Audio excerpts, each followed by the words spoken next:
Yes, sir. Ladies and gentlemen, we are back. This is episode number 59 of the Del Valley Sports Pod. A very special episode because not only are Dan and myself here, we have a Green Bay Packers fan by the name of Jackson Crane in the house, who is Dan's wife Jillian's cousin. Am I correct in that? Okay, I almost butchered that, but welcome, gentlemen. How we feeling? It's Thursday night. Big game for college football, but we're going to talk about Sunday here real quick. How we feeling? Feeling good, man. I'm ready for it. Been a long time coming, seeing you guys again from the first game of the season. Yeah, it's hard to believe. I almost forgot about that. Over in long ways away, huh? Yeah, from Mexico to Philly now. Not Mexico. It was south of the equator in Brazil. Excuse me. And that's correct. I think this is the football gods really doing right by the Eagles because the Eagles had to forfeit their home game to go play in Brazil. Well, you know what? Now the Packers do get to come to Lincoln Financial Field. This is going to be a fun game. Talk all week has been, is Jalen Hurts going to play? Yes, he's going to play. ESPN pisses me off sometimes. I don't know if you guys saw this.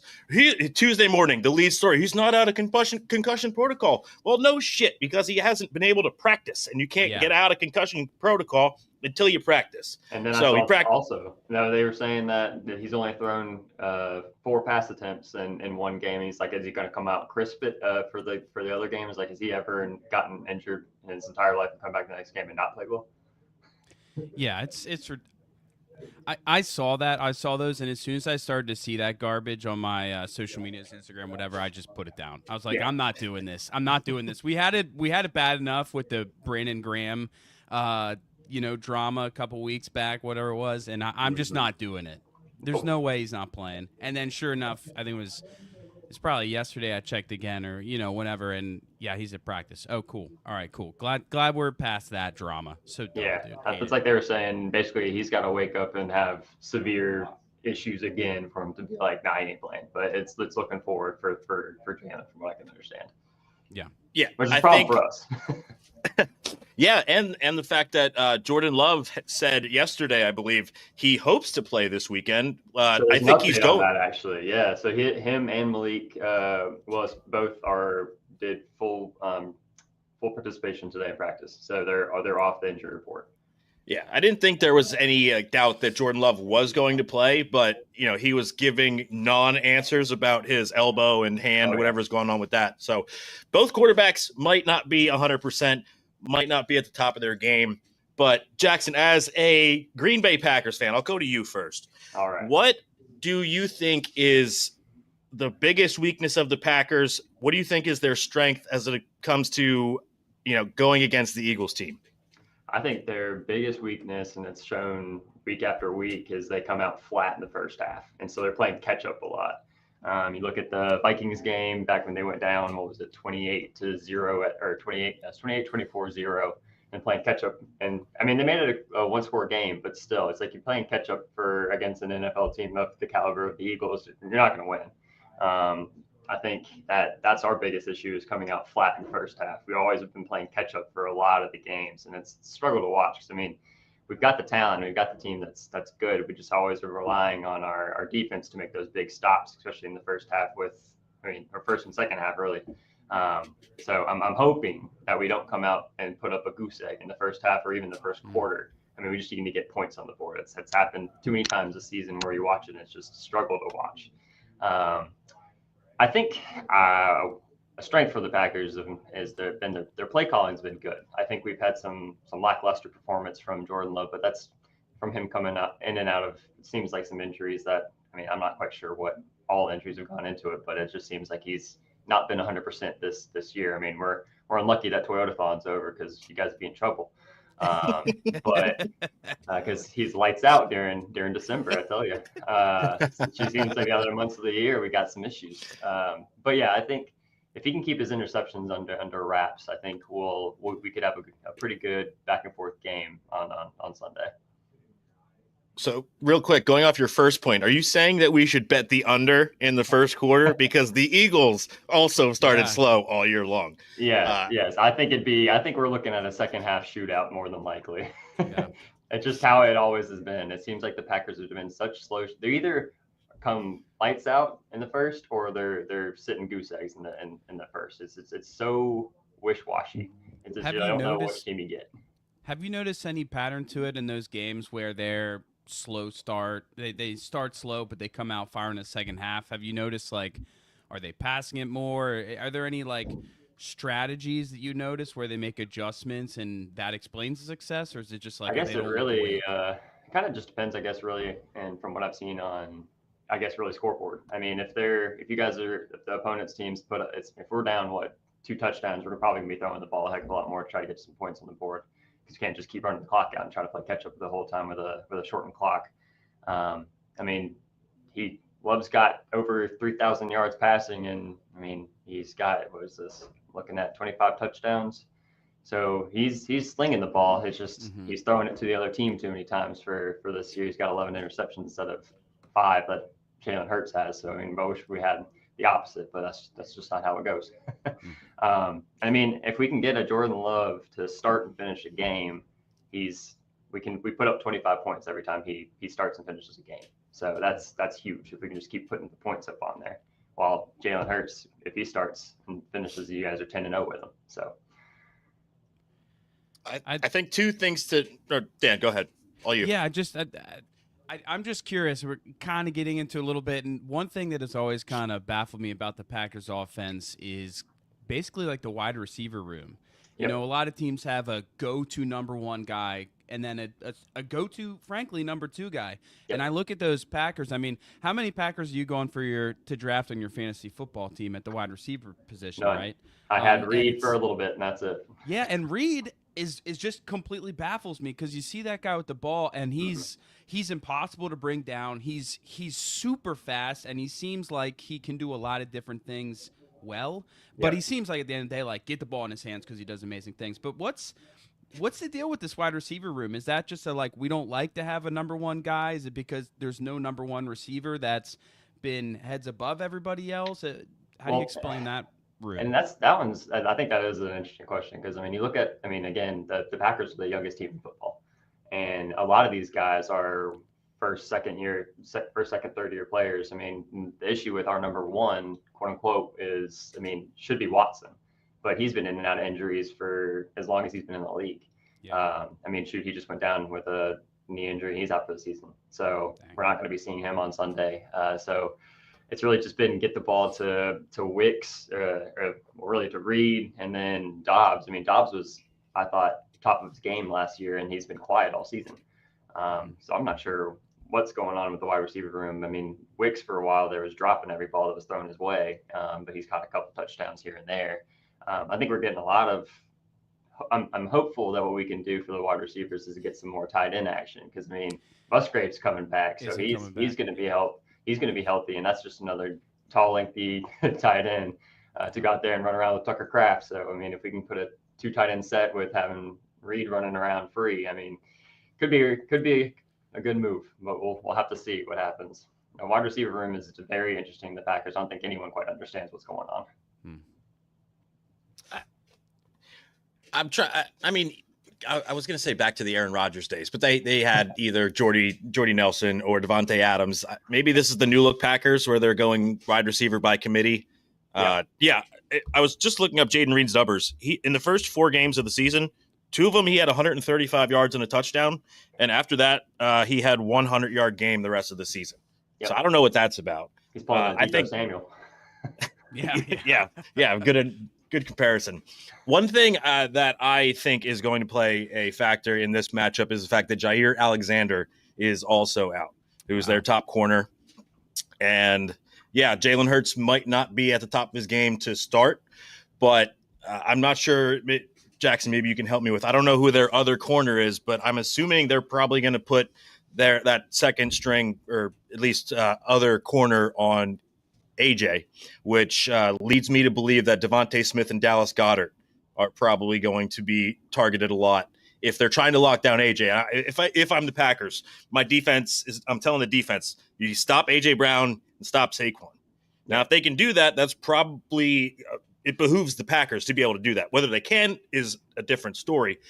But if they do, AJ Brown or Dallas Goedert and Devontae Smith are probably going to be looking at a lot of targets. And Goddard, even though it was against the Giants, got a lot of targets last week in their finale because he was just coming off of injury. So I don't know. What do you think about that corner situation?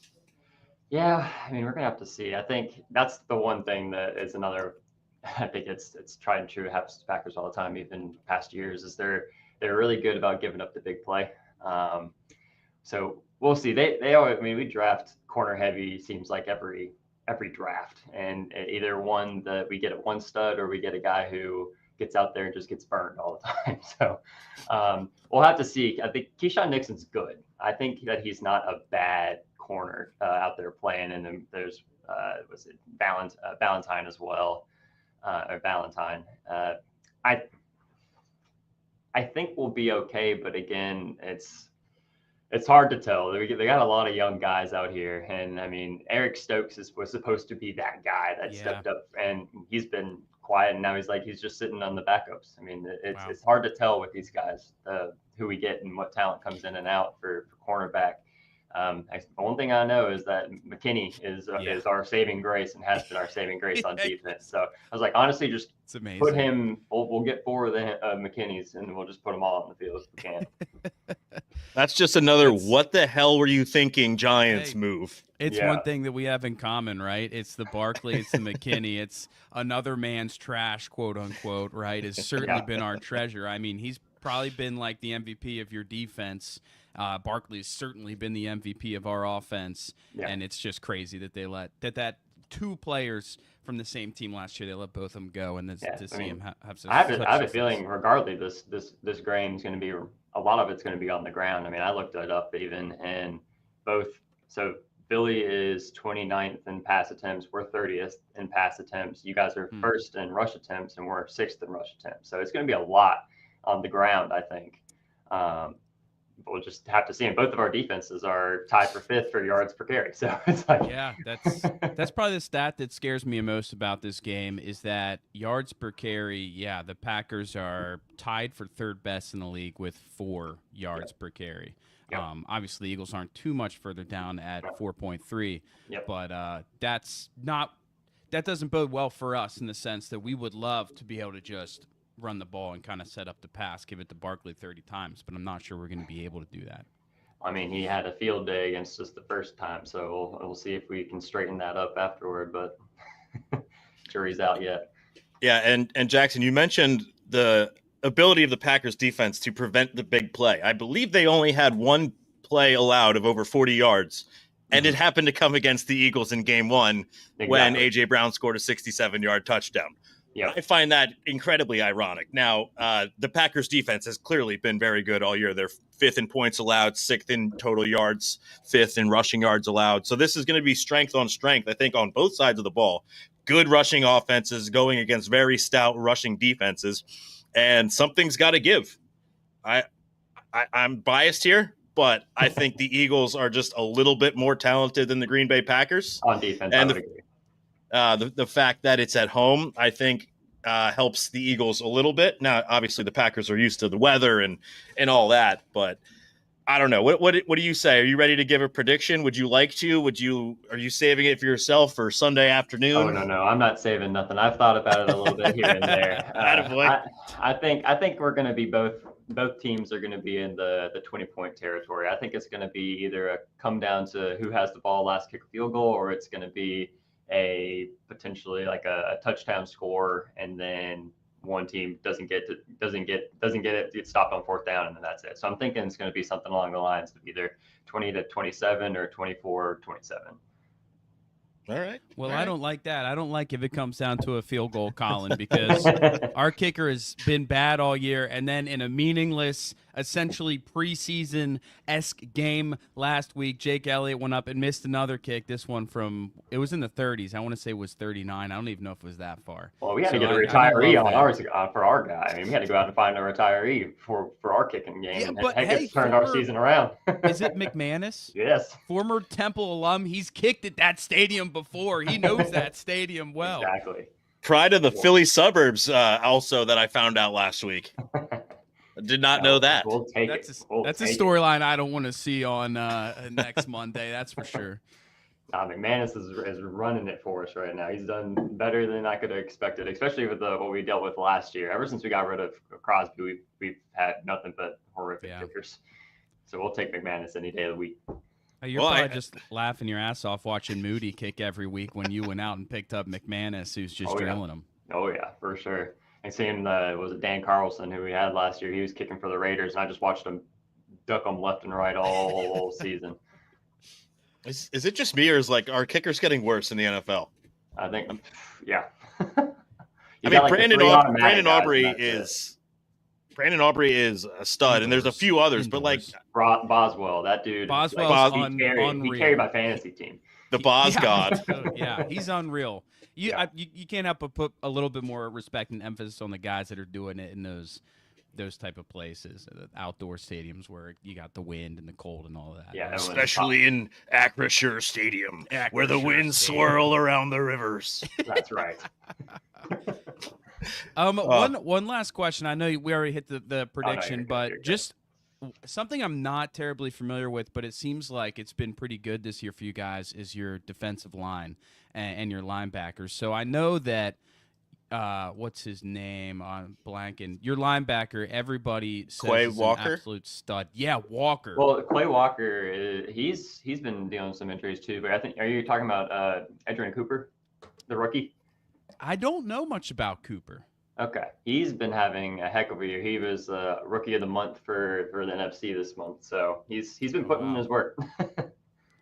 And I know Rashawn Gary, because years ago I was playing a bunch of Madden, and this must have been his like rookie year. He was not very good, but I always trade for him because his overall was like 70, but his speed was as high as any other defensive end in the game, and speed kills. He seems like he is really coming to his own this year. Yeah, I think they've all got decent motors, which I think has been helping. I mean, even with, and they do a good job about getting off the field. So I mean, if they can get the takeaways every time, I mean, they're I don't know what the Packers are in takeaways this year. Compared with the turnovers, Packers. Yeah, we got the takeover differential is 12. So we've had 17 interceptions and 14 fumbles, 31 takeaways. So if we can get the defense off the field, I mean, that's going to always help us in any game, obviously.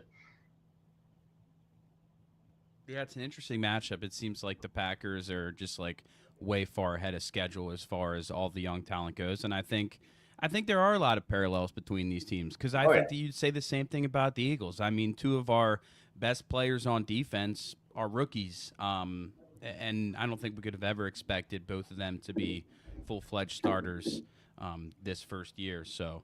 Well, and I don't think anyone wants to play the Eagles defense. I mean, you guys have had a hell of a year all year. And I think that's where, as far as rankings go, you never really saw Eagles dip very much throughout the season. They've been pretty consistent from what I've seen.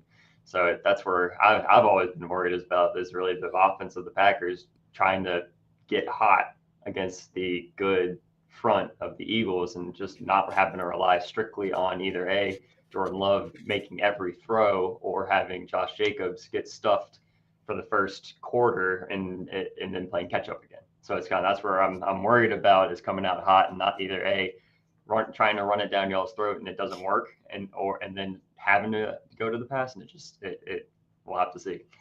Yeah. Well, Jackson, I know you probably have to leave soon. I'm happy you came on. This was a lot of fun to actually talk to a Packers fan who knows way more about the opponent than Dan and I do. But I will leave you with one message to you, Matt LaFleur, and all the rest of the cheeseheads. Are you going to sing like you did at Dan's wedding? No, I'm not going to do that. I'm just going to tell you that Vic Fangio is coming for you. I'll leave you guys. We've got Go Pack Go. Well, fair enough. Jackson. I'm not going to drink any PBR this weekend, just for you. Nope. No Milwaukee Waters. No Miller Lite. Nope, it's fine. Mm. All right. Hey, Jackson, it's been a pleasure. Yeah, Go good Birds. talking to you guys. Go Pack, go. See you guys Appreciate later. your time, Jackson. Thanks for Yeah, coming man. on. Thanks for having Later. me. Awesome stuff, man. That was fun. That was a lot of fun.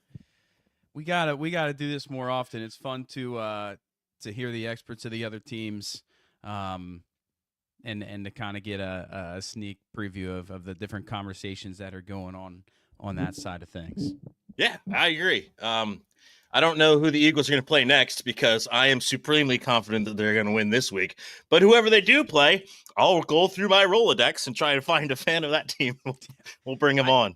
I tell you what, after that conversation, this game is just screaming under, is it not? Both? You know what? That is the exact reason that Vegas makes money because everything is just screaming like this is going to be a screaming under. tough nose Both defensive battle. Watch, it's going to be 34. It's going to be 34-28. Yeah, I know. I mean, it's cold weather. Both teams like to run the ball. We talked about some of the stats. I looked them up. Both of these teams have been outstanding at not letting up the big play. Like if you look up 40-plus yard plays allowed for both teams combined, the Packers haven't let up a single 40-plus yard rush play, and you had already mentioned they've only let up one singular. You realize how impressive that is? I think that's so unbelievable.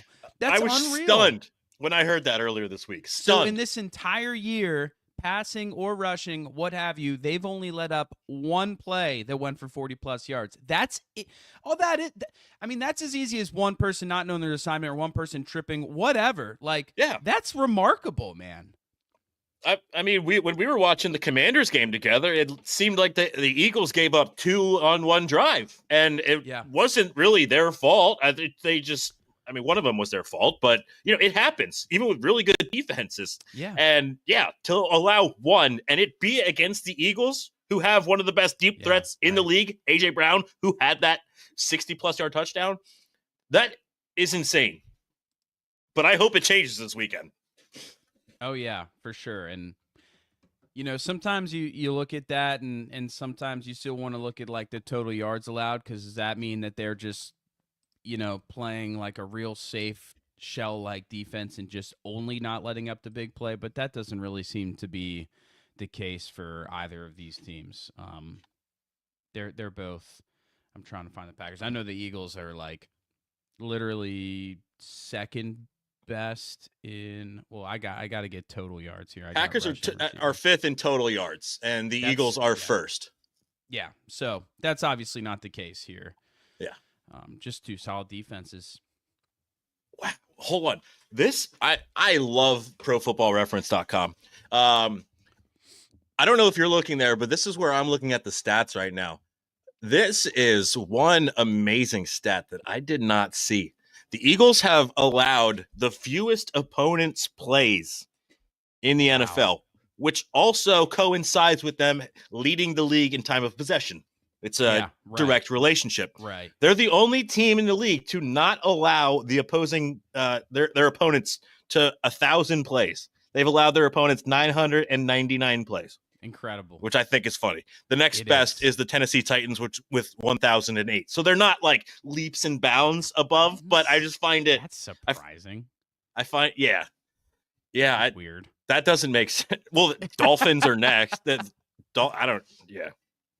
Yeah, but the Dolphins have a good defense. I knew the Dolphins had a good defense, and they have at least a decent offense. Because to your point, like the offense is part of that too. Because if your offense keeps going 3 and out, there's going to be more plays, and also like your defense, you'd think would kind of wear down a little bit, Yeah. But, well, for the Titans, I have a theory. It's because it doesn't take them very many plays to get down the field. That's fair. That's a good theory. But a 5-yard drive will go 80 yards on the Titans defense. I like that. That makes sense to me, actually. That would be my info. I just found that, it's an appealing number looking at that 999 and everyone else is over 1,000. But yeah, I mean, the Packers defense is very good. Another thing with my ADD brain going on right now, I said 34-28 as just a roundabout score. The game they played in Brazil, and maybe this was on my mind, it was 34-29. Nice. Now, obviously, that was 18 games ago. And the 2 teams that played week 1 are not the same teams that they are now. They feel completely different to me, especially. Well, I'd speak to the Eagles because I haven't followed the Packers as closely but I mean, the Eagles to me are a completely different team from that point in time, especially defensively. Yes. Yeah, I would, and personnel, obviously, the Cooper DeJean and also all those guys just getting to learn how to play in the system and play with one another. So it is wild how long ago that was. And I loved your point about this being kind of a full circle, and we got the home field game that we should have had all along. That's really quite poetic, actually. I'm telling you, the football gods are smiling on Philadelphia right now. I will say, though, apart from just like they're used to playing in the cold, so this Toyotathon thing, this was a December thing for Jordan Love? Yeah, so last year he was like 4-0 through like, I don't know, 11 touchdowns and 1 interception last December. They rode into the playoffs hot, obviously mopped the floor with the Cowboys. Mm-hmm. And the Packers also came into these, at least prior to losing their last game against the Bears. Jordan Love was playing very good. Now they lost to the Vikings in a very close matchup. Was that Monday night, the last Monday night game of the year? I think it was. Yeah, you're right. Yeah. Hard fought matchup, but yeah. So I think that was Jackson. That Jordan Love is good in cold weather. Yes, really good in cold weather. Yeah, I don't think the cold weather bothers him at all. What, he played at Utah, right? Utah State or something? I think it was Utah State. Couldn't even tell you. I'm pretty sure he went to Utah State. I don't know. I'll look it up. But one thing that I want to ask you is the Green Bay Packers defense did something this year that no other defense or team in the league did. Can you tell me what that is? And I know it's kind of obscure, so I can give you a hint if you need it. Their defense did something that no one else did. Yes. They're the only team in the NFL to have done this year. It's got to be some kind of stat. I'll take the hint right off the bat. Utah State can confirm Utah State. Good pull. Yes. It has to deal with opponents' points.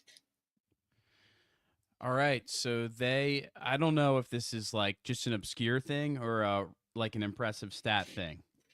It's a very relevant stat and something of note. I'm going to just swing for the fences here. They have not let up a touchdown in the fourth quarter. That's probably not it. No. They are the only team to pitch a shutout in the NFL this year. Oh.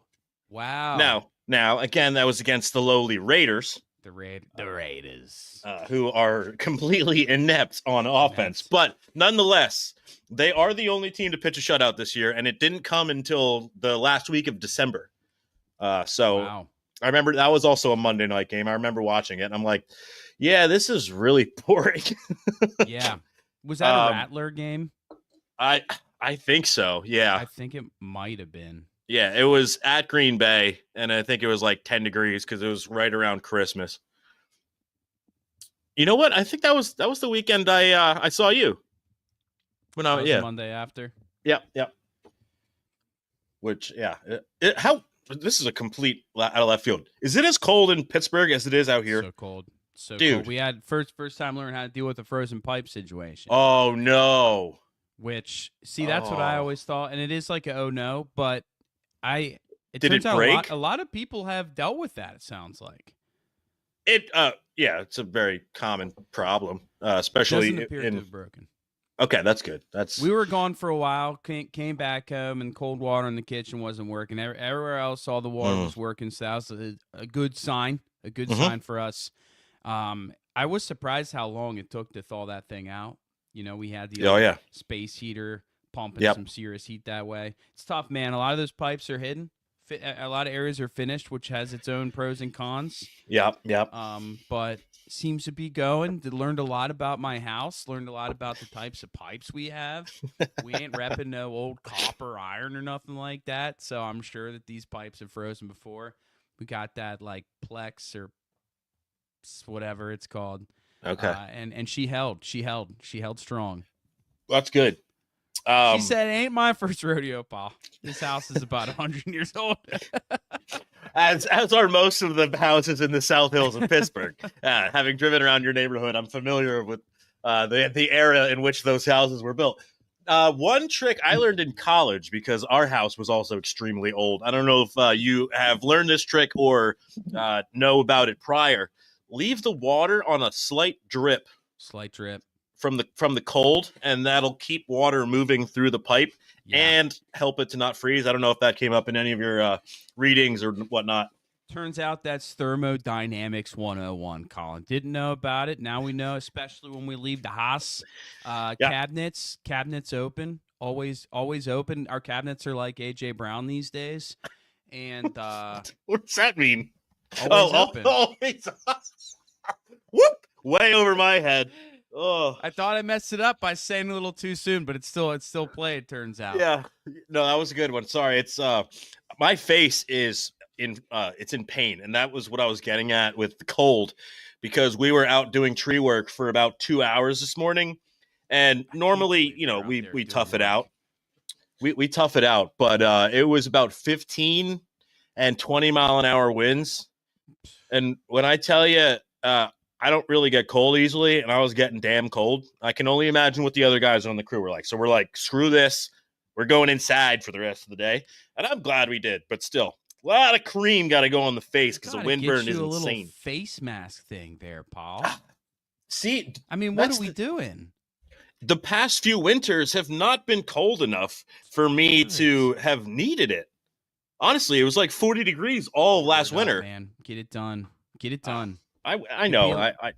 You'll be like one of the football players this weekend, man. Those face masks, they go around your whole face. I gotta get the shiesty. That'll be awesome, dude. Dude, I used to have one when I was growing up. I used to have one of those, and it was the coolest thing ever. It was an Eagles woven snow hat, but it had the whole snow hat with the little Christmassy, bob on top, and then it also was a face mask. It was so cool, one of these? It was like one of those, except it had the face mask thing attached to it, so you could pull it down and it would cover your whole face. Oh, really? Okay. And it was the Kelly green and face white, mask. And it was Eagles. It was.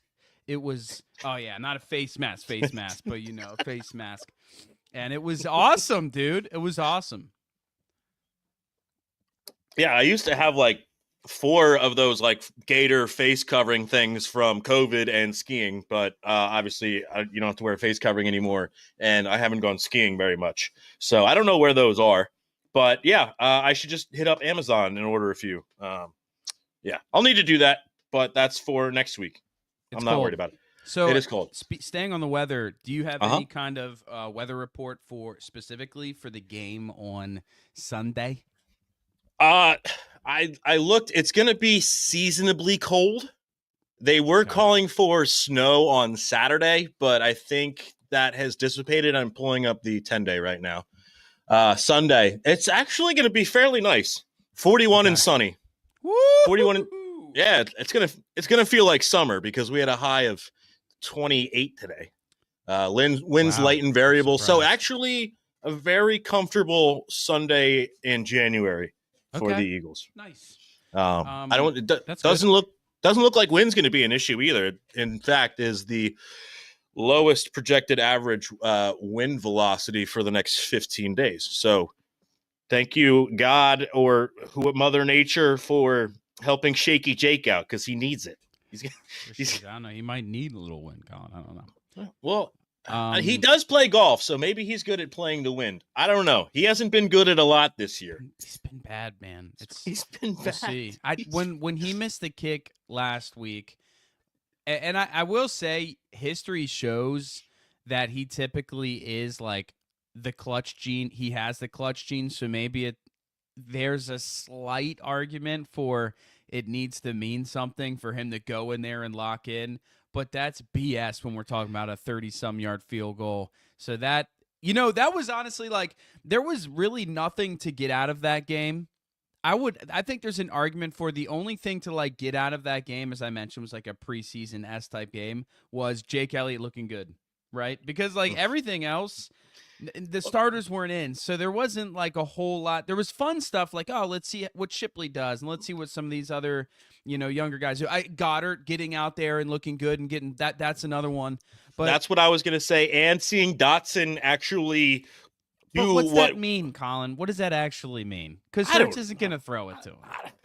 You It- see what it I'm means- saying? Like, it means he was the best receiver on the field, and when Okay. when we're playing an actual It game, does- he's the third best. but if they're just not going to throw him the ball anyways, I get, to me, if anything, it's more of a negative because it's like, so he can catch the ball. Apparently, he can get open.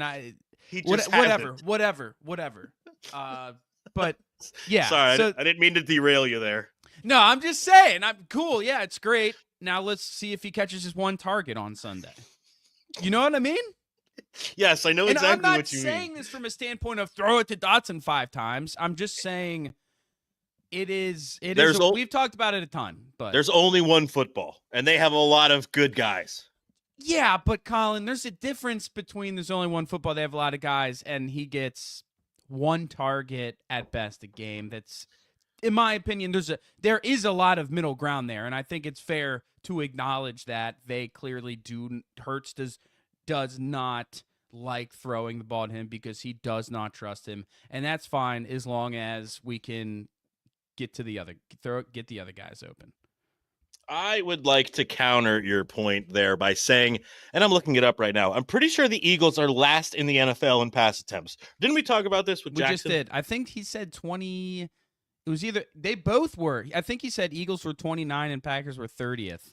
Guess Yes. what? Packers get it to everybody. I mean, they don't. I mean, it's weird to me. It's always been weird to me that they don't drop a couple more plays for him. But like I said, I'm not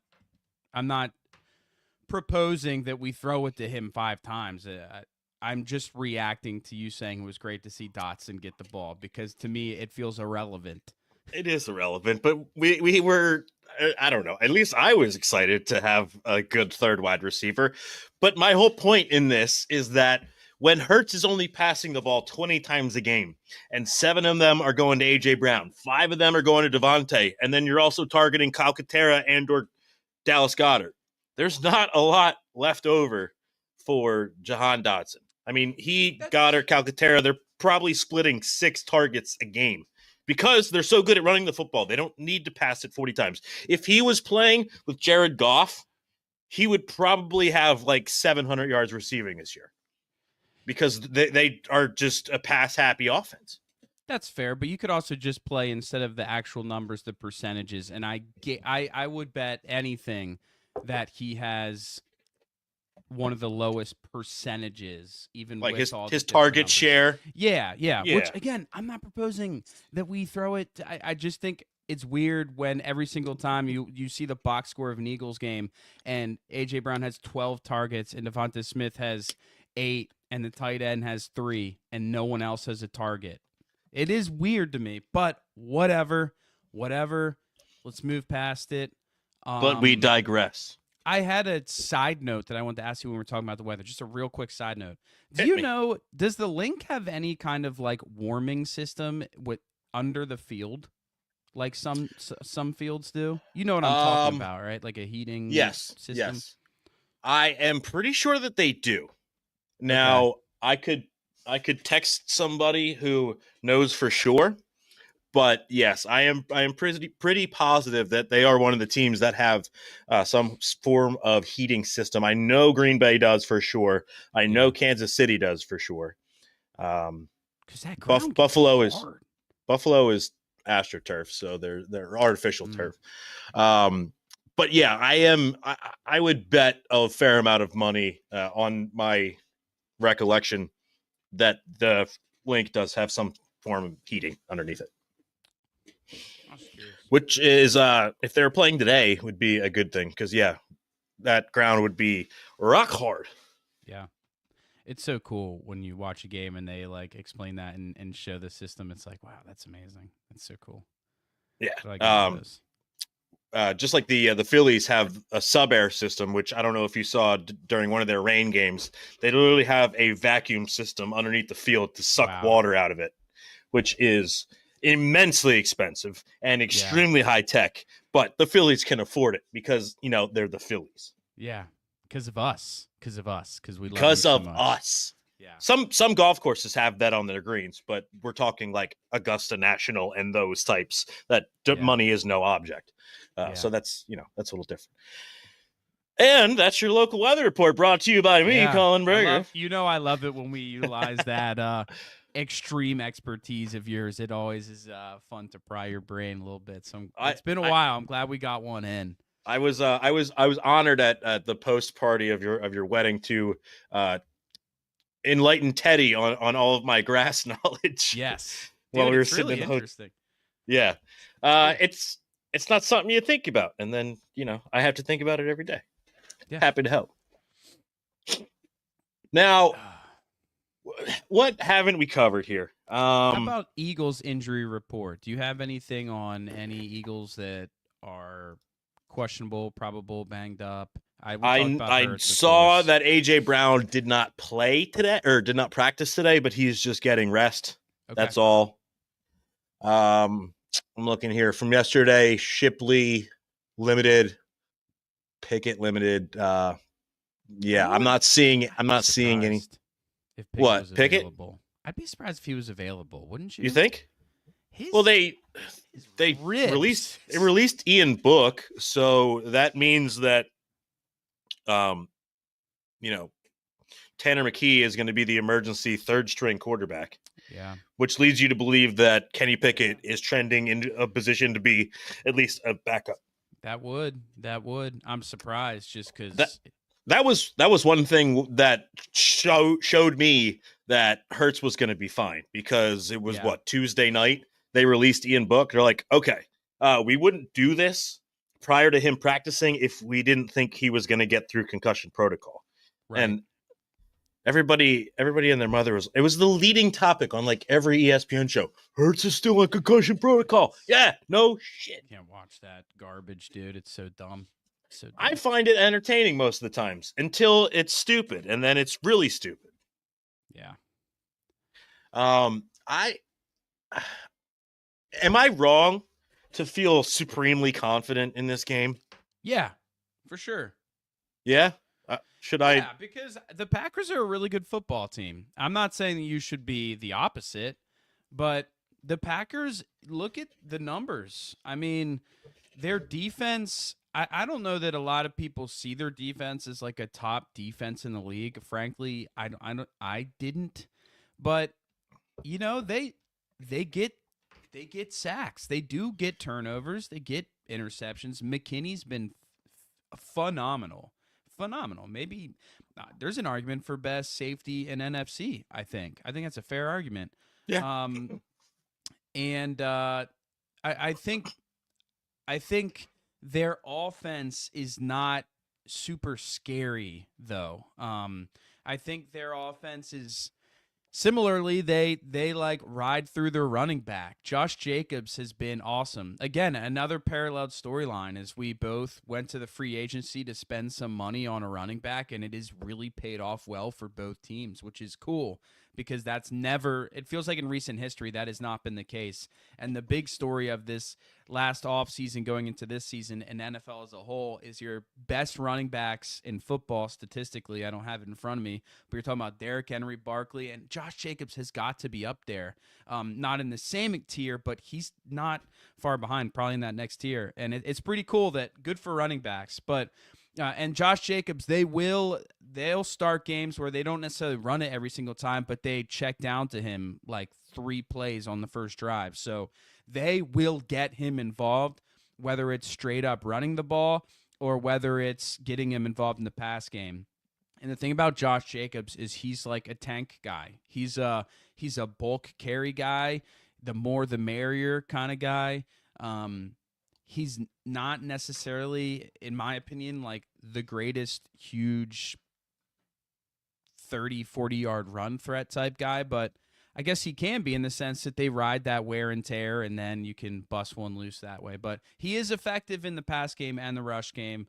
So, we're going to have to be on our A game. The linebackers and the safeties are going to have to be on their A game. I think CJ, GJ, we're going to need him big in that. We've seen him time and time again this year. He struggles at times in that pass defense, but I think his strength is the run defense and coming down and laying a hit. And we're going to need him to play a very physical game against this Packers team. And I'm looking for him to be on Josh Jacobs and to make some big plays on Josh Jacobs, prevent those big runs. I I hear your point. I will counter with the reasons I'm feeling supremely confident. One of which is the teams that they've lost to. Now, prior to losing to the Bears in Week 18, they lost to the Lions twice, they lost to the Vikings twice, and they lost to us. The three best teams in the NFC, they lost to 5 games. This shows me that they are a very good team, but when they come up against the better team, they can't pull it out. I would say it's similar to the Steelers. The Steelers have had a very good season, but when it came down to the end, when they started playing really good teams, they showed they weren't quite there. Now, yes, Josh Jacobs is a hell of a running back. He has over 1,300 yards this year, over 300 receiving yards. But I don't think it's any you can't hide the fact that the Eagles' rush defense is one of the best in the NFL. We've seen a team similar to the Packers, and I would say the Ravens are kind of like that. They don't have any crazy number one wide receiver. They have a damn good running back. They have a damn good defense. And we were able to beat that team pretty handily on the road. If the Eagles can do what they did against the Ravens, which is limit Josh Jacobs the way they did Derrick Henry in that game, Jordan Love is not going to beat them through the air. Mm-hmm. Lamar Jackson, I think, is he wasn't always, but has now become one of the better passers in the NFL. Yeah. And we were able to stop him because our front seven is so good. The front seven. That entire game against Baltimore, we were playing the 2 high safeties, preventing them from going, down the field, beating us on vertical routes, post routes, because we were able to stop the defense with 6 or 7 guys in the box. Yeah. The Packers front seven was great. The Packers offensive line, I believe, is one of the only, I can't confirm this, but I think I heard their starting 5 has played every game this year. They're only team to have done so. So they have a good continuity and a good offensive line. I just think our defense is better. And that's all it comes down to. Packers offensive line has allowed the second least amount of sacks this year with 22. Yeah. They have a very good offensive line. They don't get injured. I don't know. Something in my brain is telling me, and it's me having questions about the Eagles all season and them answering all of those questions. Like, I thought they were going to lose to the Ravens on that one Sunday. And then they came out and I'm like, okay, this team's really damn good. The only thing that gives me pause is probably the fact that Jalen Hurts has thrown 4 balls in the last month. That's part of it for me. It's been a while that he's been out there, and I have to imagine we will at least see some rust. I mean, I can't imagine we don't see rust. Now, you can see rust, and he can kind of get in the flow still later on in the game or second, third drive of the game, sure. But I do think we will see a little bit of rust the first drive or two. And just back to your point, wrapping up the last little conversation there. I think the Eagles far outmatch the Packers as far as passing and pass defense goes, especially with Watson out. Watson is the deep threat guy. He's the big body, fast, deep threat guy. I think it's huge that he's out of the game because it's one less thing you need to, if anything, you don't have to now game plan as much for that guy. And I think that's huge. A defense that's already typically good against the big play, I think it does become easier now that Watson isn't playing. I wonder if we'll see like Jordan Love be a little bit more mobile than he typically is, because I do think that the defense is going to lock down some of these receivers. I love the matchups on that side of things. The pass rush to me is a little bit like I hope that we can get some sacks in this game. I hope the pass rush can bring it at least at like those pinnacle moments where you need to put a little pressure on Love. But I do love the pass defense in this game. And I think that it is an easier challenge than the Ravens that we played earlier in the year to your point. I think the Ravens had. I think the Packers' offensive line might be better at pass rush than the Ravens' offensive line. I think we saw that with the Ravens. They were great in the rush, in the run plays. Their offensive line was solid, but their pass blocking was, in my opinion, like not that great. Mhm. And you have Lamar Jackson running all around, extending plays. The only reason he doesn't have more sacks is obviously because he's so incredibly mobile. Like he steals sacks every single game. But yeah, I do like the pass defense matchup here. I really do. And Jackson saying that Love will throw the occasional interception. I don't know that I knew that he threw as many picks as he did this year. I think Jackson said 11. Yeah. I like that for us, man. I do like that. That's the book on Jordan Love. Is he will be aggressive. He's talented, but he will also be overly aggressive and put the ball in harm's way, which is something Jalen Hurts this year has showed himself not to do, at least since the bye week, when somebody probably, most likely, definitely got in his ear saying, "Hey, don't give the ball to the other team." Yeah. I have a feeling they're going to come up with an interception. Did CJGJ get an – or wait, who was it? It was Cooper DeJean, right? Or Quignon. Who were we talking about all year that didn't get an interception? Quignon. And he still didn't, CJGJ right? took another one from him, second to last game of the year. Ball Yeah. hawk. Yeah, and it was kind of it was funny because I would love to see that pick that CJGJ got where Mitchell kind of was like, all right, go ahead, versus earlier in the year when they both went for it and it ended up And not collided. being intercepted. Yeah. I'd love to see those two play side to side because I think that they were fairly similar. And Mitchell gave up the white flag on that one. It probably is the right technically way to play it. Like the safety dropping down and in, probably has an easier catch, whereas the corners riding that receiver and all the way, whatever. But I would love. It's like a center fielder and a shortstop. You're coming in on the ball. You always defer to the outfielder coming in. It feels like that's got to be how they coach it. I obviously can't confirm that. I don't have really on speed. You're dial, telling me but you're not in a defensive back NFL room? It feels a little bit like common sense, though, does it not? Especially these days when the safety can't come down and crack the receiver like he used to be able to. Maybe they used to teach it a little different back in the day, back when Algie Crumpler was out there playing tight end, but I don't think they teach it that way anymore, as much at least. Speaking of the 04 playoffs, I believe it was today in history, 4th and 26 happened. Brad X. I believe it was today. If it wasn't today, it was either yesterday or tomorrow. But around this time in 2004, or maybe, it was 2000, or was that 03? I forget. Either way, one of the most legendary plays in NFL history, 4th and 26, happened about 20 years ago. It's really funny you bring that up because just yesterday on Instagram, I think it was a WIP post, they were talking with Freddie Mitchell and about his relationship with Donovan McNabb. Did you know that they don't talk to each other and that Freddie doesn't hates him? I heard that at So somewhere over the years of listening to sports radio.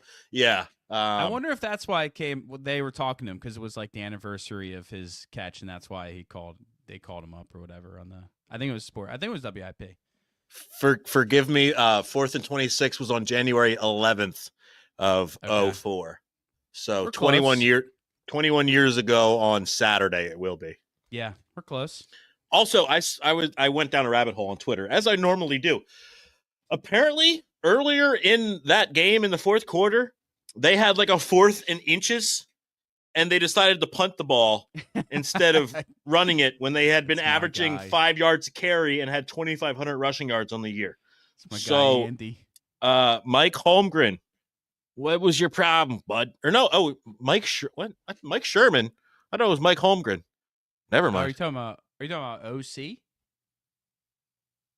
I was talking about the head coach of the Packers back then. Oh, the Packers. The Packers had a 4th and inches in the fourth quarter. Could have gone for it, ended the game, but decided to punt it, and then that subsequent drive was the 4th and 26. I see.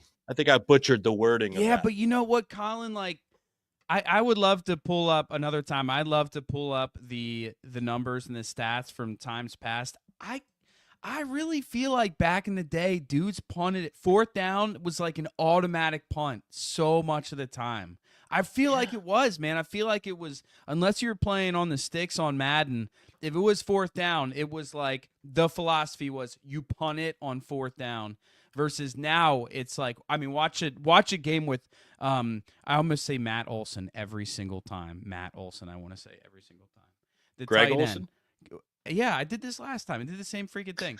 Watch any game with Greg Olson, and it'll be fourth. If it's fourth and like less than 5, no matter where they are on the field, he'll be like, decision time to make the decision. Should they go? I don't know. I'd consider it. Be like, Why does 3 on their own 45? Why does every decision analyst time. do that now? It started with Romo. Like Tom Brady does it a little bit. Greg, yeah. It's at least not as. See, I tried to make it a point to not be as like whiny because he doesn't do the like, but he does just does. He always brings up like it's decision time to make a decision. I'd go for it. I'd think about going for it. Yeah. Whereas I feel like back in the day it was fourth down in your own part of the field, especially punt the ball, dude. Defense wins championships, dude. Yeah, it used to, and I think it still holds true to this day. I mean, I'm trying to think off the top of my head. Like the last time we had a shootout in the Super Bowl, was that the Eagles Patriots? Like, I know it's just one game specifically, but I'm trying to think of the last time that there was an actual shootout in the Super Bowl. I feel like a lot of them. The Eagles won. It was a shootout, right? Yeah, that's true. The thing is, I don't like about defense wins championship. It's such a stupid and like insignificant thing to say, because to me, it's like the better line is you can't have a crappy defense and win the championship. But you can't just have a good defense. Like, yes, if you're the Bengals, you could never win the Super Bowl with that defense, despite how amazing the offense was this year, right? To me, the more like accurate line is bad defenses don't win championships. But like, it's very hard to win a championship with only a good defense. Whatever. Stupid. I think it's an overrated line. But I'm pretty sure I've seen this argument come up, and there is a stat where the number one defense in the league played the number one offense in the league in the Super Bowl, and like 8 out of 10 times the team with the better defense won. Yeah, but I would also like to see the other side of those, the other side of what was that really good defense's offensive ranked, and what was that? Yeah. You know, I just feel like it's a very football is complementary. You can't just do it with the good defense. We talk about this. We know that football is complementary because when both sides of the ball are going well, you win by how many? More than how many points, Colin? More than 14. More than 14. And is that just good defense? No. It's good defense and good offense. It's complementary football wins championships. There it is. The line has been changed. Complementary football wins championships, Colin. So you're saying synergistic football is a good thing, Dan? Synergistic football is a great thing, Colin. And you know what? It's just like Jeff Saturday said on Tuesday, if Jalen Hurts doesn't play in this game, the Eagles might lose. Well, that's like saying, if you don't have a good defense, you might not win the Super Bowl. Yeah. No shit. Exactly. That's all I'm saying. Also, every single time Jeff Saturday name is brought up, one of my favorite all-time clips is just him and Peyton get into it on the sideline. Just snap the ball, Jeff. Damn it, Jeff. Shut your yapper and just snap the ball. It's my favorite all time, dude. I love that he just first name drops him. Jeff. It's so good. I used to like Jeff Saturday as an analyst, but the more and more I watch the shows that he's on, I'm just like, no wonder this clown got fired after 7 games in the NFL. I mean, he's borderline idiot. He's just he's not an idiot, but he's telling Jeff to just snap the ball right now, Colin? He's corny. He's corny as hell. Like, anyway, I feel like he's the poster boy for, if I may, fat lineman gets a media job and gets skinny. I feel like that's a whole like thing that now, like Jason Kelsey, by the way, is definitely a part of. That dude is looking lean in a suit. He's looking good. But I feel like he's the poster boy for that. Like he started that trend. Yeah, I don't know. I feel like there's a lot of other linemen in the league who have gotten media jobs who are really good, like Joe Thomas and Andrew Whitworth, to name a couple. I feel like they followed his lead though, bro. They followed. Yeah, his lead. But they're doing way better than Jeff Saturday is because he's a fucking clown. Excuse my French. Yeah. Anyway, how do we get to Jeff Saturday? Oh, I did this. That's right. I did this. Yeah. You can blame me. All right. I'm just putting my score out there. 28-17 Birds. And I don't even think it's going to be that close. I think it's going to be 28-14 and the Packers are going to go down. Well, I guess they're not going to try and kick a field goal at the end, but I don't know. I see it probably being a slow start to the game. But again, the back and forth synergy that the Eagles offense and defense has is going to limit the amount that the Packers can trudge down the field meticulously, if you will. And the defense is going to do what the defense has done all year and prevent the big plays, prevent anybody from running all over them. Mm-hmm. And the Packers go as Josh Jacobs go. That's my stance. And go Birds. I'm trying to find real quick before I make my prediction. I'm trying to find defensive, red zone stats. I should have had that ahead of time. Hey, this side note. Have you noticed that nobody calls it the red zone anymore? They call it the red area. I've picked up on that this year by analysts, and I'm like, why? When did that become a thing? That's interesting. I haven't really processed through that, but you're right. It was always the red zone, right? It's NFL red zone. And now when the color commentators they're really good in the red area. I'm like, what, can you not say red zone? Area. Like what? Yeah, what? No, you're right. I've never really thought about that, but you're right. So to you, Dan, and those of you listening, keep an ear out for that. Yeah. If you hear them say red zone versus red area, I guarantee you they say area more often. So unsurprisingly so, that's a good pull. I like that. Unsurprisingly so, from what I'm seeing here, total red zone offense allowed. The Eagles are third best with touchdowns allowed. Okay. With 23, and the Packers have 30, which puts them on the I'd say upper third. Does that give percentage? I'm trying. That's what I was trying to find, but I'm kind of on a whim here. I can't find percentage on this particular website. Maybe you could look on if you still have PFF up, but I'll give my prediction in the meantime while you search. But I guess what brought me to that point is I feel like this is a game where Jake Elliott is going to attempt 3 field goals at least. I think the Eagles will drive well, but I do think that they're going to have a hard time ending all of those drives in touchdowns. I think the defense on both teams is going to kind of tighten up the closer you get to the end zone. So I think that something's going to happen on both sides, but I think the Eagles are going to attempt 3 field goals. The pessimist in me is coming out. I'm going to say Elliott will make 2 of them. It kind of makes me feel like we're going to be at like I kind of could see an Eagles game where we score like 20 points. I want to say more than that, but I'm going to settle it. Do I want to give another touchdown on there? I don't know. We'll say 20. Eagles score 20, and then Packers. I think the Packers find the end zone once, and then I think that's about it. I think they're only going to get in the end zone one time. I think they kick a couple of field goals themselves. I could see Eagles 20, Packers 13 in this one, Colin. It's low scoring. I know. That is low scoring.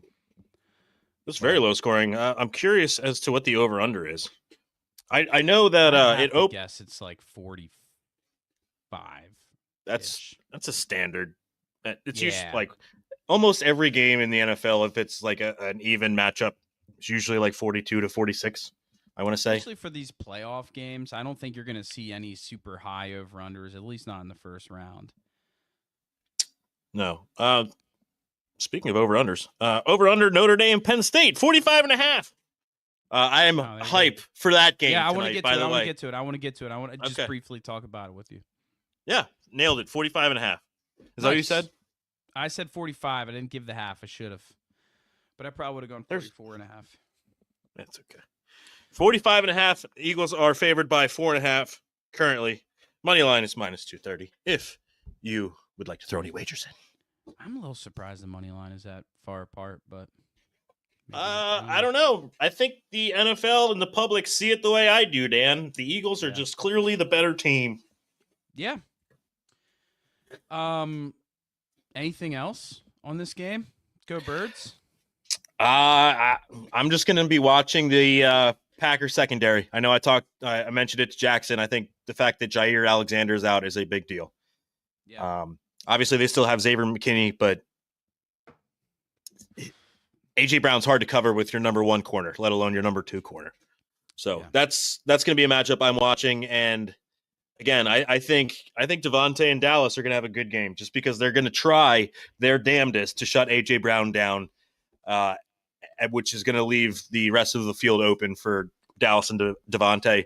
That's what I believe is going to happen in this game. I like Devontae. I'm reluctant to say Dallas because I tell you, Colin, I really like the Packers linebackers in that they're really athletic and really fast. And I like how they match up against tight ends because of that, because usually the linebackers are covering, running backs, tight ends. Mm-hmm. So I actually am reluctant to do much with Goddard, but I like Smith. Especially after the last game he played in when he had the big drop. Maybe you don't believe in that kind of thing, but I feel like with a guy like Smith, I do believe in that he's going to come back with the slight vengeance there. I like that a lot. I like Smith to have a really big game, man. I like that a lot because you have to figure McKinney is going to be keying in on AJ Brown. So I like that a lot, Colin. Like that a lot. Yeah. Do you have anything else that you have left in the chamber that you want to speak on this upcoming playoff matchup? No, I'm good to go. Ready to watch. Let's do it. I can't wait. You know what? I don't want to rush to Sunday because we have 5 days of playoff football. It's awesome. I feel like man. the Joker. Let's get into it. So I want Penn State to win, not just because of you and your allegiances, but when the college football playoffs start, I saw their potential road to the championship game, and I was like, they have one of the easiest paths compared to some of these other teams. No offense to Penn State, it's just a fact of the matter. And nobody Penn State or otherwise would have argued with that point. Yeah, so I figured, and their odds to win it all they were like juicier than a lot of those other teams. Because they weren't a big favorite to win it all. All that to say, so I have stuff riding on Penn State, and I want to add some things today. And I couldn't find. I searched all these analysts and all these websites I could find to find someone that could tell me that the bet for tonight is Penn State to win, and I couldn't find one. Colin, everybody's saying Notre Dame, Notre Dame, Notre Dame. When did Notre Dame get this good? And why does everyone think they're going to win this game, dude? Because we won't hang on this too long because it's Philly Sports Pod, obviously, but still, we should. It's a big game. There are a lot of people, the 4 that listen to this podcast, who are probably extremely invested in tonight's game. Yeah, I know one of them being my mother, who supported me going to Penn State, but has also rooted for Notre Dame because she's a Catholic girl from Philly. And half of the people in Northeast Philly are Irish Catholics who root for Notre Dame. Yeah. And I'm going to the bar later, and I'm wearing all of my Penn State stuff, and I can't wait to call out all of the Notre Dame frauds. Did you go there? Did you go there? No, I didn't think so. So shut up. Now, that's in my mind. What I'm going to do is I'm going to be sitting on my hands because Penn State's going to be losing most of the game. So you agree with everything I've read? My prognostication as a lifelong Penn State fan and graduate is that Penn State is very good. Yeah. But when it comes to crunch time, when things matter, the quarterback has come up small and the coach has come up smaller. Now, Drew Aller has played way better this year than he has the last 2 years. Other than the Ohio State game, I thought James Franklin had a very good season. But he always makes a boneheaded decision in the fourth quarter because his play calling or his just game management is infuriating, Dan. It's like the bedrock of my even right. Started yet, Colin? Jeez. I know. Have a little positive excitement. I mean, what's going on here, bud? So you don't put anything on the actual opponent. You're just saying it's a good team and we play really good teams. No. I'm being very facetious here. I just like to bag on James Franklin until he proves me wrong. I will die on this hill. I also get it from my dad, who's been saying James Franklin sucks for the last 5 years. And I was like, he's not that. Okay, he's bad. I think that it is going to be a very tight game.